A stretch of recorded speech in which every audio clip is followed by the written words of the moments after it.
What's up, Sooner fans? Welcome back to the Sooner Surge YouTube Live as we are here post-game of 66-17 win today.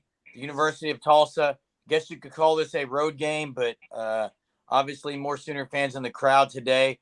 We'll get right to it here in a few minutes, but if you are not subscribed to the Sooner Surge YouTube channel, click subscribe. We also have some things coming your way, and we'll be posting those throughout this YouTube live here tonight. So, yeah, guys, let's get started about the game. Yeah. Hey, it's just a dominating performance. I think a lot of us, when we predicted the score, kind of all thought it would be probably go this way. There were some really, really good things. I think overall, when you look offensively, after last week's performance, and especially after Jeff Lebby's performance last week, I don't think you can say anything about Jeff Lebby this week, except maybe bringing Jackson Arnold in on the 2-yard line, whatever that was. That I still just am baffled by the way they are using him on that. But overall, great performance, dominating win. That's 2 games out of the 3 they've scored 66 and 73 points. And just look around college football, guys. Not many teams are doing that right now. No. And I just think that the offensive explosion we saw today was needed. And this was a game in which the offense and the defense, I think, complemented each other pretty well. I think that really the only time the defense seemed to struggle was whenever Tulsa first put Carter Williams in the game, whenever Tulsa scored 2 straight touchdowns and back-to-back drives. But I thought also the defensive line, I heard, didn't OU end up with 15 tackles for loss on the day? Is that what I heard? Yeah, OU was getting penetration in the backfield. They had that's one big thing that stood out to me on the defensive side of the ball is the takeaways, which OU fans are not accustomed to seeing, honestly, guys. So the 5 takeaways was impressive, and then they definitely got some penetration. There's still some questions, I think, for Sooner fans that they would like to be addressed and see addressed. And let's go back to the offensive side of the ball on that. Obviously, the receivers today, 3 guys over 100 yards is unimaginable. I think that's something that we knew OU had the talent in the receiver room. Emmett Jones is changing the receiver room. They have talent, and now they have a guy in Emmett Jones who's getting the most of these guys. So you got Gibson, Gavin Freeman. We're not even going to talk about, but man, they had plays too. So across the board, receiver room's impressive, guys. Yeah, for the wide receiver room, I thought we finally saw that game from Jalil Farouk, right? He ended up with over 100 yards. Him, Andrew Anthony, and Nick Anderson all had over 100 yards. First time since 2012, OU had 3 receivers over 100 yards. And the first time since 2000, I believe, who was the receiver? I don't remember, but that had 3 touchdowns Curtis on 3 Fagan. edges. Yeah. Curtis Fagan. But Anderson, man, Jeremy, I know you've been very high on Anderson. I have too. I think we all like the ceiling he has. He showed what he can do. And Jackson Arnold maybe had the play of the day, but just on the offensive side of the ball, with that beauty of a throw to Nick. That was a dime. Oh, and he got hit. He got hit under the chin when he threw. I mean, that was what was impressive on that.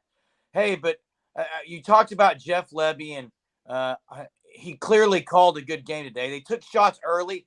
They didn't take a single shot last week against SMU, and then here today they come out just a blazing deep ball after deep ball down the middle of the field.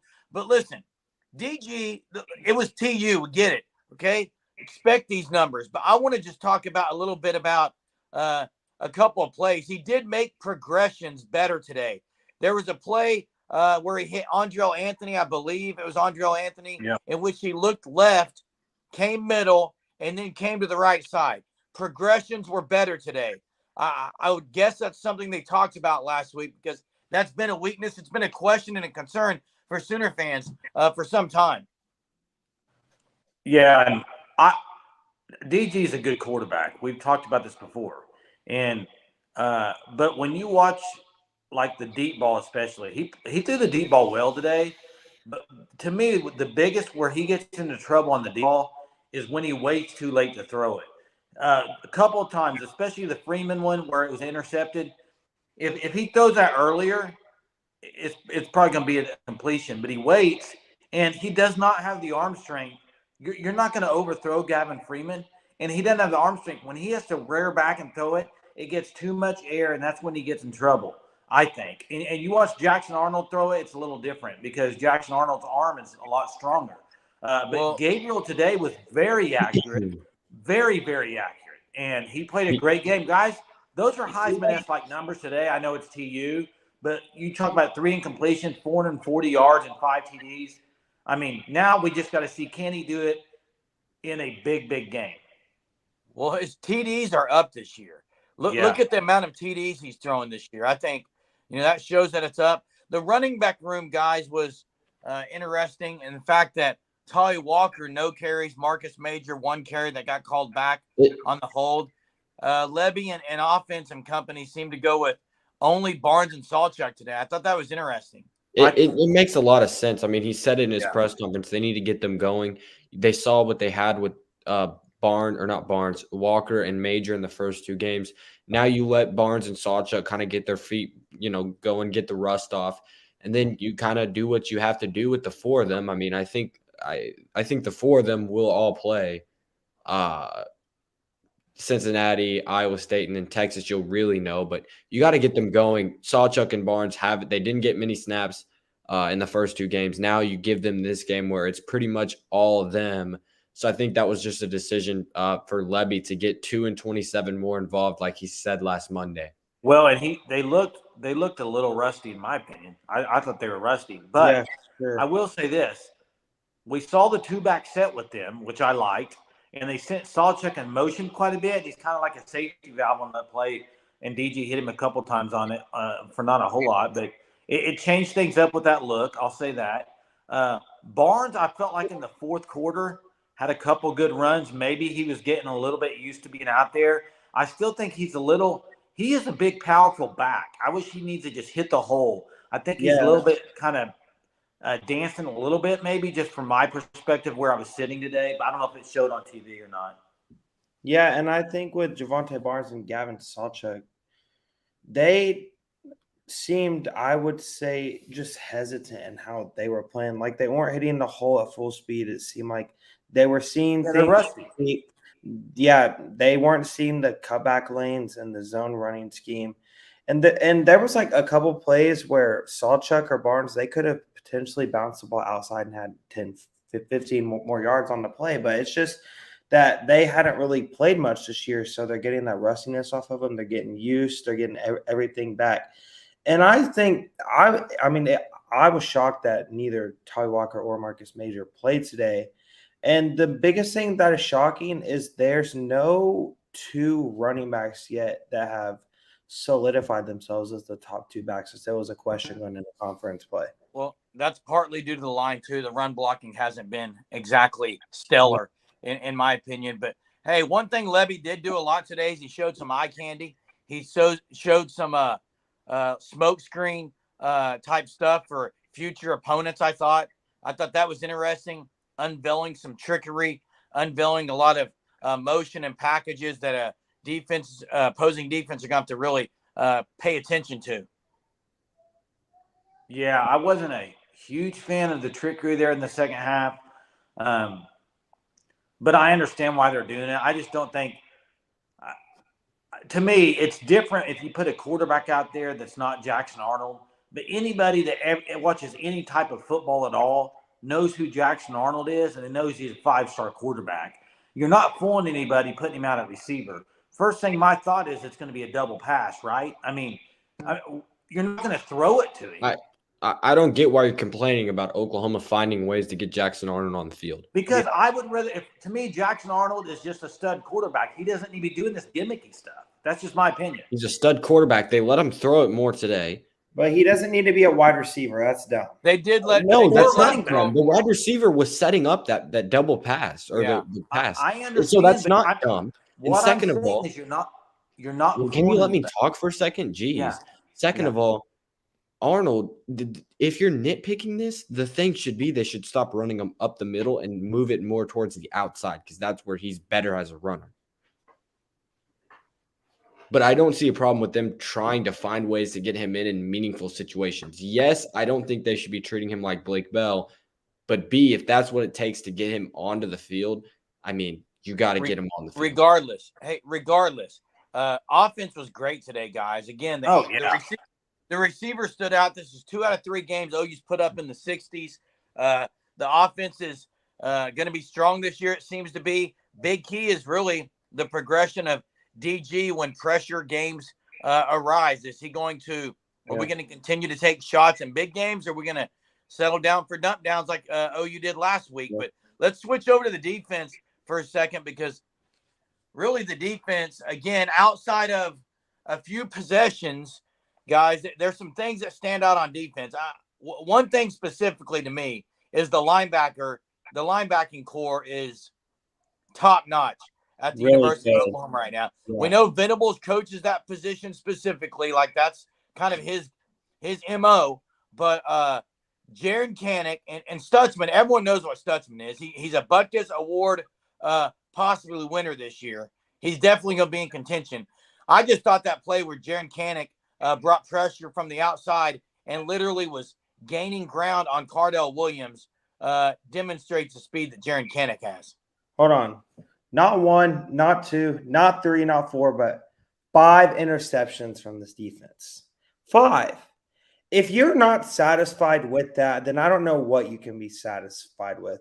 There are still some things that the defense needs to fix, but I've seen on Twitter people saying the defensive backs are still sketch and everything. I think there was maybe one busted coverage, and it was a true freshman who had only played in 1 or 2 games in Makari Vickers. So, like, when you're a true freshman like that, those things are going to happen. Okay, it's no true freshman is perfect, but the defensive backs, I think at cornerback, I mean, we saw a lot of Jacoby Johnson today. He played probably half the game, if not more. And I think Jacoby Johnson and Kenai Walker have the chance to see consistent snaps throughout the rest of the season at cornerback, while having Kendall Dolby in there, maybe him seeing some more time, and obviously your starters being Gentry Williams and Woody Washington. And at safety, Key Lawrence is, I think, finally starting to turn into the player that we all thought he could become. Well, he still makes some mistakes. He's not perfect, but he has been playing well. Yes, that was cool with the Nick Anderson 3 touchdowns. Also Reggie Pearson had a bad game. That play, it happens. It was a bad mistake, but yeah, it just to put it in context, one of the things that stands out to me is looking at this defense that has given up 28 points through the first 3 games, which I'd say is really good. They didn't have Deshaun McCullough, Justin Harrington, R. Mason Thomas, or Josiah Wagner, 4 guys who we all believe can be or will be consistent contributors and play a lot of snaps for this team. So I was impressed. And among the defensive line, 3 guys to me on the first watch, being at the game that stood out the most were Marcus Stripling, Jonah Laulu, and Grayson Halton.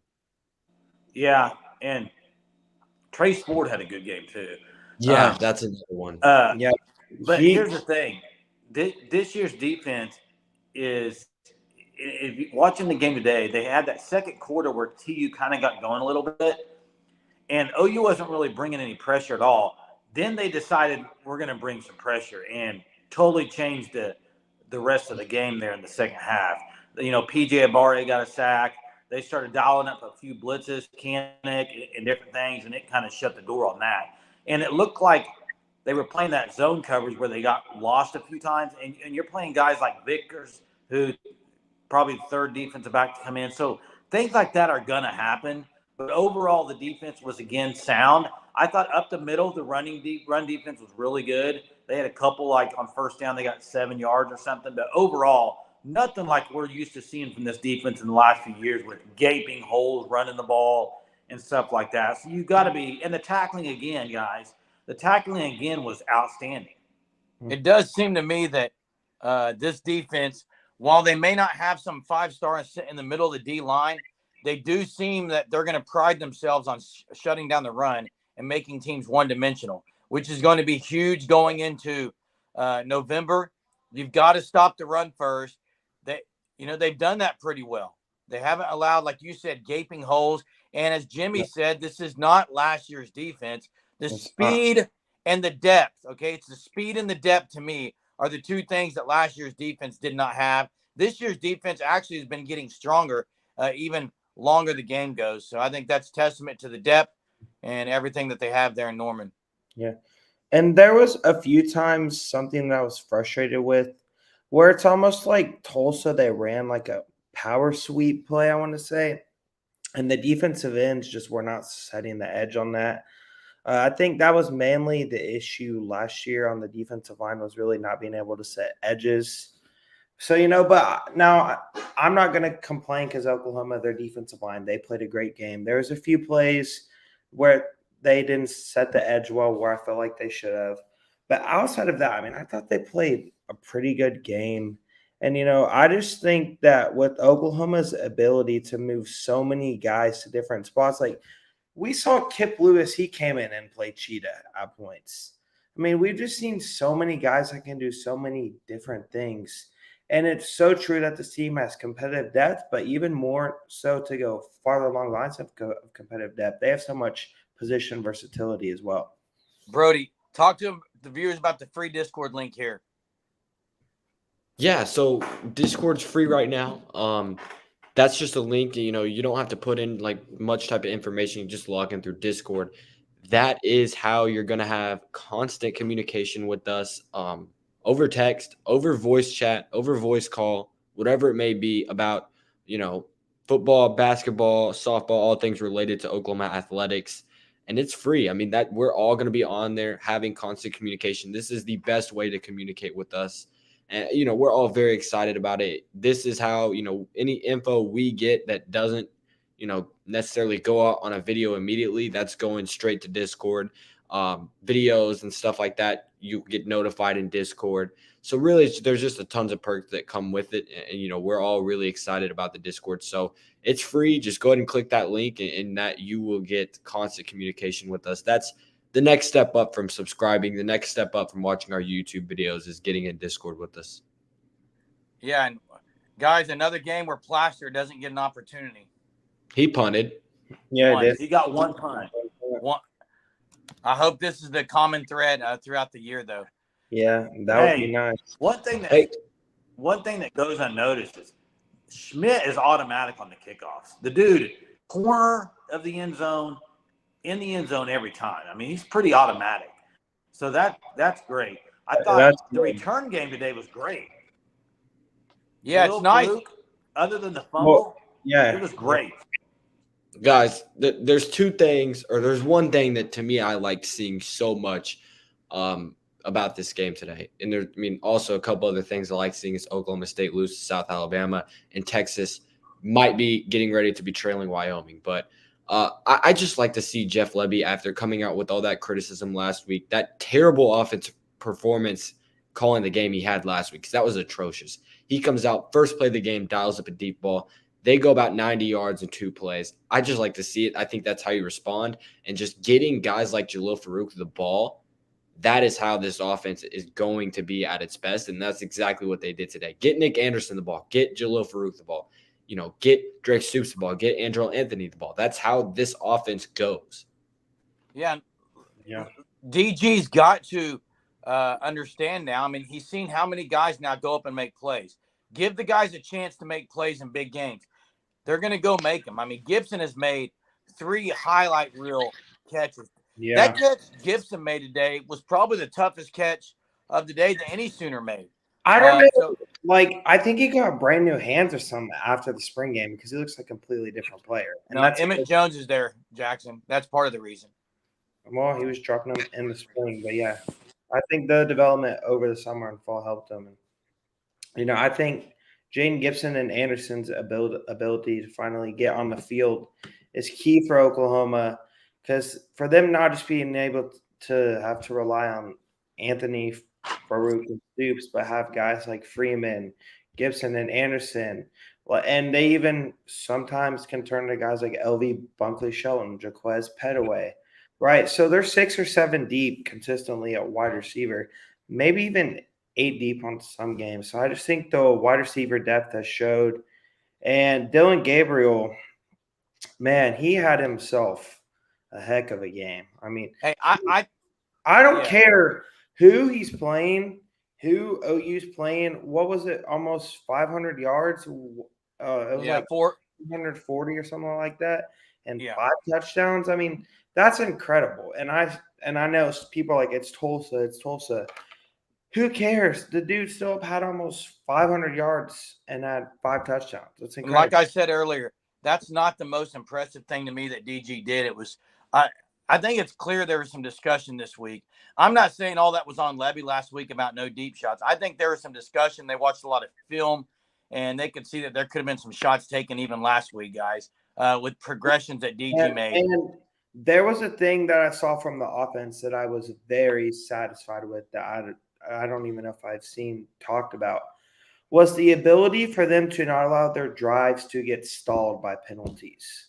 Whenever they would get Yeah, into second they had some and penalties. long, they would have successful plays and they would not allow their drives to get stalled. And the majority of the drives where they had flags, they were scoring drives, very successful drives, and they didn't shoot themselves in the foot with overthrows, with drop passes, stuff like that, with missed blocks. Really, the offense played clean. I thought pretty much. I don't know There it how is. guys. I don't know how long Mike Gundy's got. After Well, that performance, hey, listen, you can't play 3 quarterbacks unless you're in flag football or you're a pee wee football team. You played 3 quarterbacks the first 2 games and you barely won by. You can't keep doing that. Pick a quarterback in practice, figure out who it's going to be, and play him. I don't understand what's going on. Does it get any field worse work. than that? But hey, but listen, DG. I was just going to say about this Jimmy comment here. DG's best play was he had that run, but he also had a scramble right in front of the end zone where we were sitting, and he hit Stoops on it, and it got a first down. It was on 3rd down. That was a great throw and a great play. Yeah, to me, this is maybe the best game I've seen DG in regards to his vision. He saw the field better. It looked like today. Yeah, I think he definitely He had did. time. Yeah, the O line while their run blocking is left a lot to be, I guess, desired. It does seem like the pass pro is there. Pass protection seems to be there. They got to figure out what's going to go on the Savion Bird spot.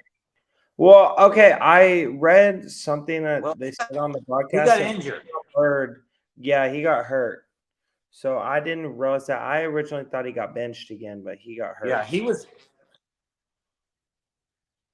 was actually playing really well till he got hurt. So Yeah, I just think he's got to be healthy. One thing I think that hasn't been talked about in 3 games is Andrew Raym has been incredible. Not one bad snap in 3 games. The consistency from Andrew Raym is huge at the center position, and he's the guy communicating with blitz pickups. And another thing, I know I said this in our text thread, guys. Javonte Barnes picked up a huge blitz pickup. Major had 2 blitz pickups early. That's a big deal. You got to be able to pick up the blitz, and those running backs, DeMarco Murray, he's been in the league. He knows how to pick up a blitz. Mm-hmm. And I think that the pass pro has been great, especially from Rouse and Guyton. I feel like just no one is really getting around them with much ease at all. I feel like they're blocking well. They're blocking aggressively. They're playing physical. They're using their hands well. And a lot of times whenever Dylan Gabriel decides to leave the pocket, it's not because he got flushed. It's because he's trying to improvise on something that isn't there. So I think that obviously the run game has not been good. I think next week will be very telling to whether or not it can be fixed. Because like the offensive line, they're playing with a lot of aggression, with a lot of purpose, with a lot of hustle. Just it was said by Jeff Levy but their technique has not been great, and that's something that they've been dissatisfied with. They can definitely fix. I mean, they're gonna fix the running game. it struggled for a couple games, but it's going to get going. They have guys there. They got to figure out what's going on at is it left guard that Savion Bird's playing. Also, I was confused on why Jacob Sexton played so much in the second quarter and Walter Rouse wasn't on the field. Wonder if that was like precautionary injury, but Rouse came back into the third, so maybe they were just giving him a rest to keep him healthy. But I did find that interesting. But I think they'll get this figured out. They'll figure out who their guys are at running back and just get him some more room to run. I mean, Gavin Sawchuk is not a guy who's going to make things happen when he has no space. I don't know of really any running backs that are good at doing that, except Tawee Walker was last week. Yeah. I tell you, someone who had a great game was a return to the 918 was Gentry Williams. Gentry Williams is better than I thought he would be this early. And actually, I think on Sooner Surge game time, I said he was going to have an interception in his return to the 918. So, that's great. And I thought RSJ and the snaps he got to, RSJ can hit all of OU safety. All of them can hit pretty well. I mean, they're really hard and aggressive whenever they come downhill in the run game. Well, that's something you haven't seen at OU in a few years. Is you might see 1-2 hits a game, maybe to pop somebody, but they're doing it on every series. They're getting a good lick in, and between Pearson, Key, Spears, Jennings, Stutzman, Cannon, I mean, they're lighting people up. Gentry had a couple good hits. Gentry, the first 2 drives, he dominated. I mean, he really looked good. And he got injured, but he came back in, so that's all good there. I just think overall depth, like you said, Jeremy, their depth in defense is just so eye-opening compared to what they've had.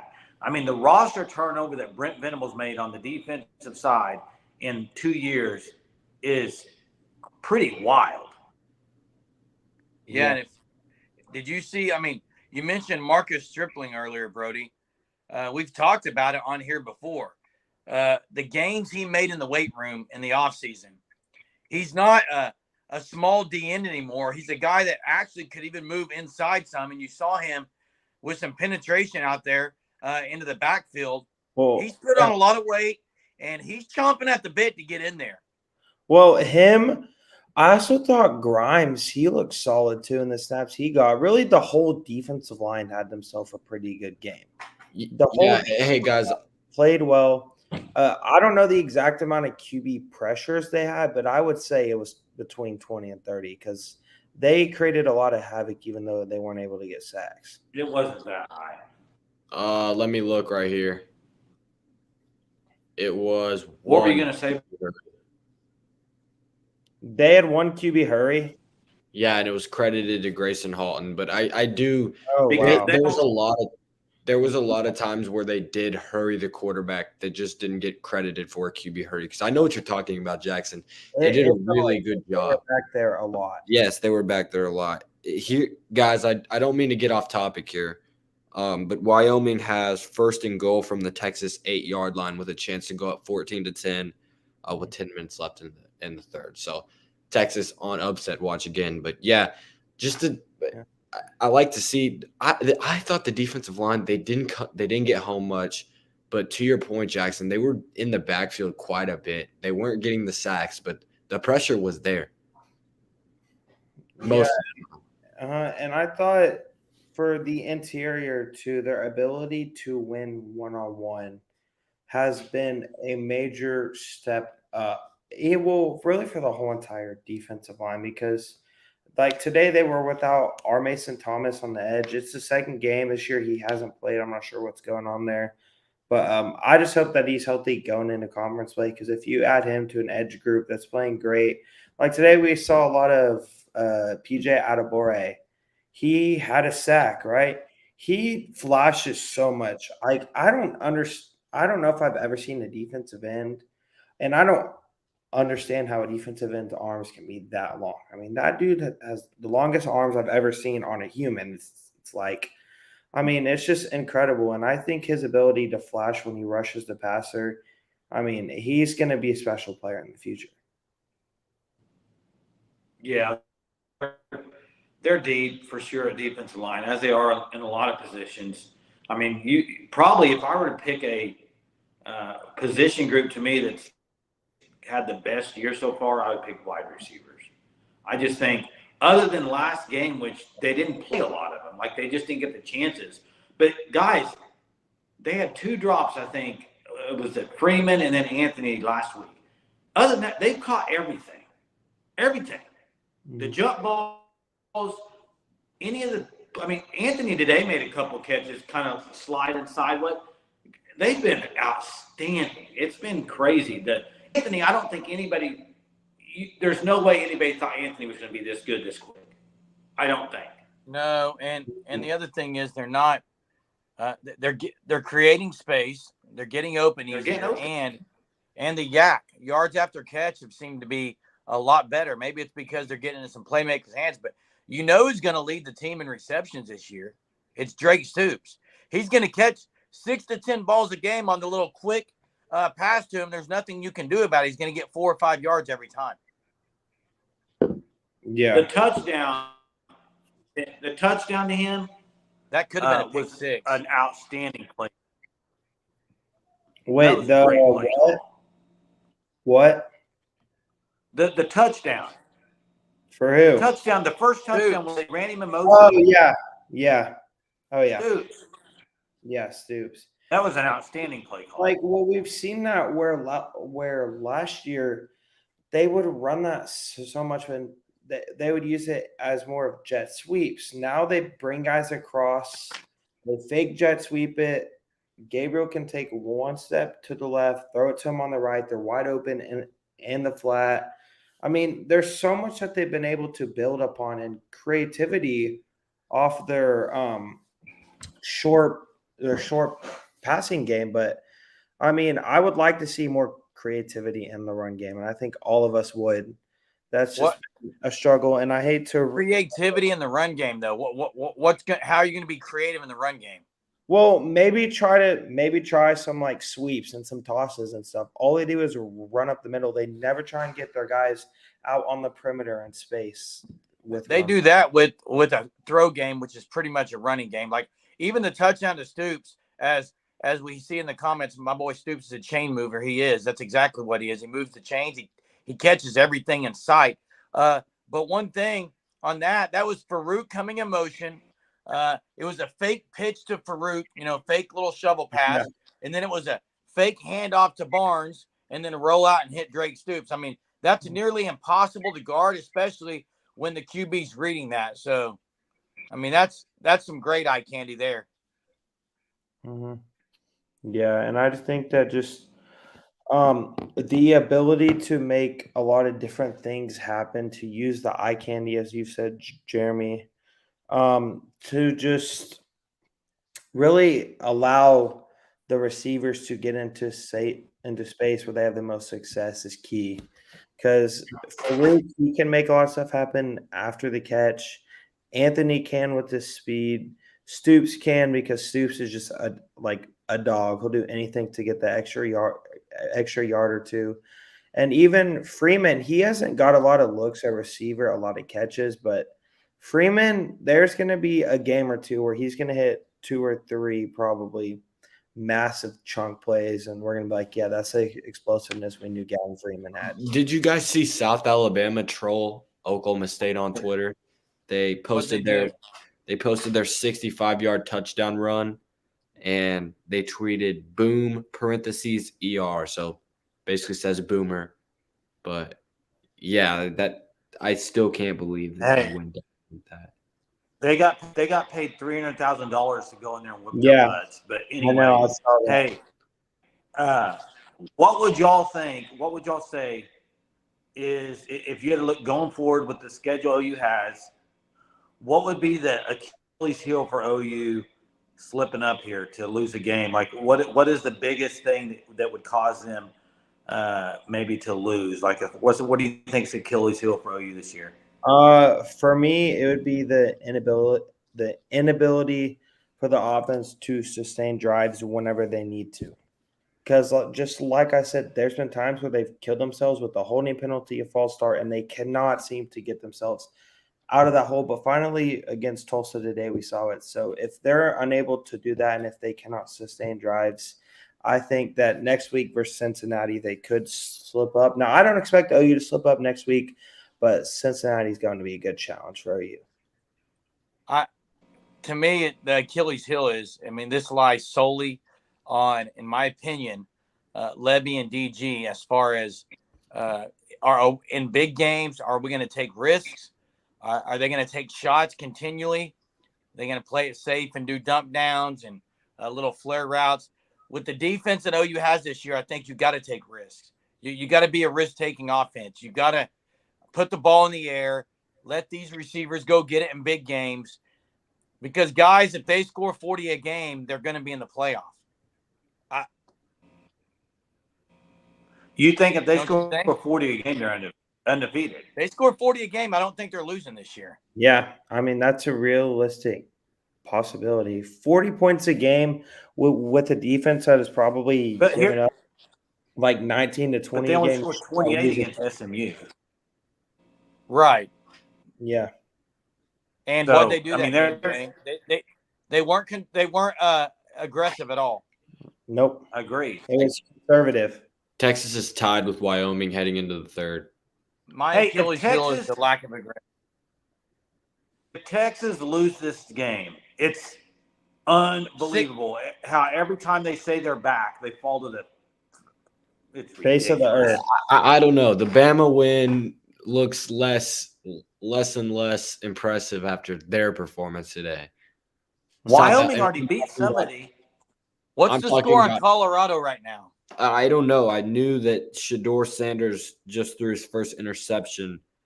They had a 5. They might slip up tonight, guys.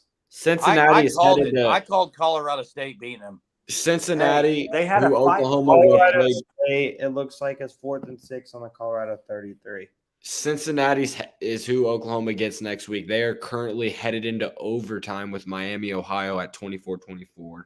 Actually, Colorado State is up 3-0. They just made a field goal. Emory Jones is the quarterback for Cincinnati, guys. I know he's a runner and a passer.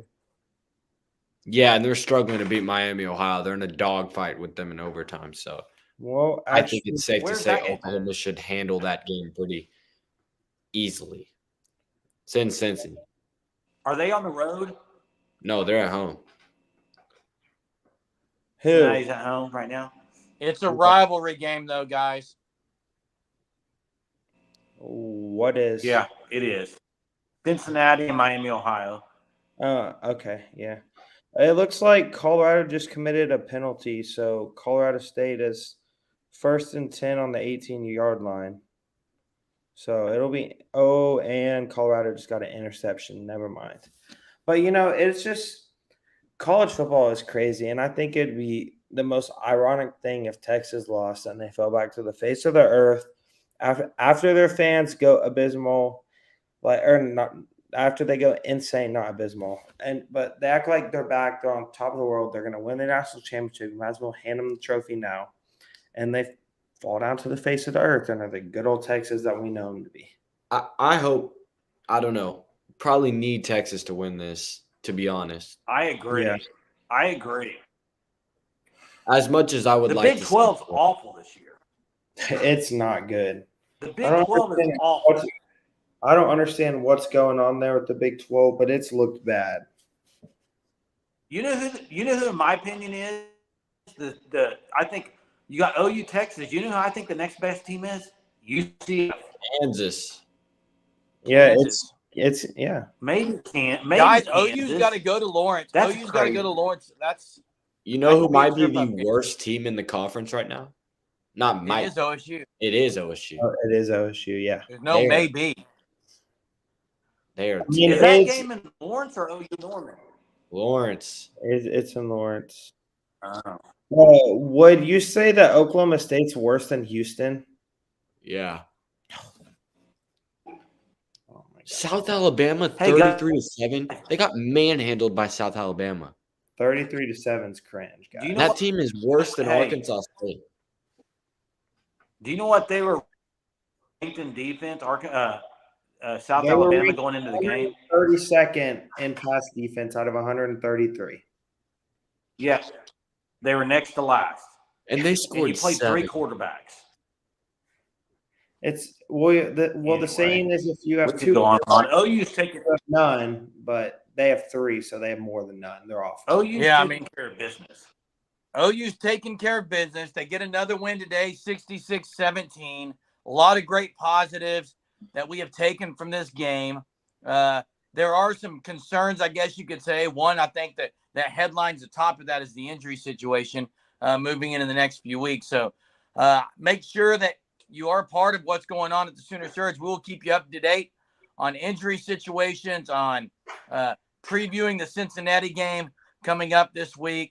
Be subscribed. Also, you saw Brody drop it in there. It's in the comment section. Click the Discord link. It's free. Why would you not click the Discord link and be a part of the chats and the group threads and everything during games, after games, before games, during the week? It's right there in front of you. Click the Discord link. Join up tonight. We look forward to seeing you on the Discord and on the future videos and lives, and appreciate all you guys' comments and likes and viewership. Till next time, guys. Boomer. Boomer. Boomer.